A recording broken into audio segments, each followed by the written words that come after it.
It's the end of everything. Beginning. Beginning of everything.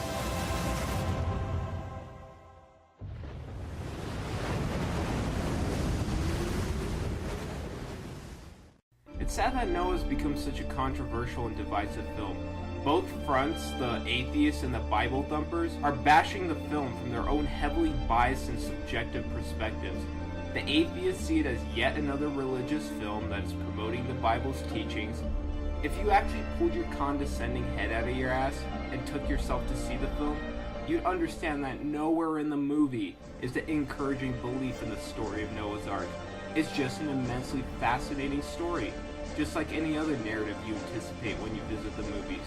In addition, the director, Aronofsky, has repeatedly stated that he is an atheist, and unlike the closed-minded parasites of society, his personal beliefs didn't stop him from finding the tale utterly riveting, and thus he sought to tell it. On the Christian side, they claim that the film is heavily historically inaccurate and not faithful to the Old Testament's text in the slightest, taking vast liberties with the way it tells its story.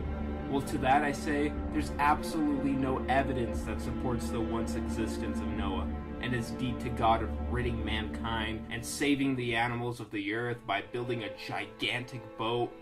Your credibility on judging the film is just as poor. At best, you could say that this is an unfaithful adaptation of a classic book. Keep in mind, even then, the source material is considerably short and leaves plenty out for renditions to fill in the blanks between the more prominent events. And this film is merely Aronofsky's vision when it comes to those blanks. So guess what? Both of you are just flat out wrong in this argument. Both sides of the spectrum are so biased that they're unwilling to credit the film for its phenomenal acting, spectacular production value, exceptional cinematography and editing, as is usual with Aronofsky's work, and just a truly gripping and compelling story that takes an unexpected dark turn. Are you really going to ignore all of that just because you think it carries some agenda? The fact of the matter is that if you appreciate Aronofsky as the brilliant visionary that he is, nothing in Noah would say otherwise.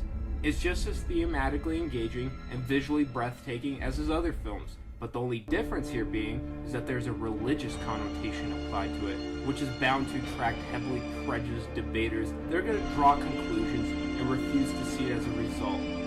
Anyway, I just wanted to recommend Noah and try to convince you that any open-minded lover of movies who's just looking for an intriguing story and a well-done film should absolutely look into checking it out.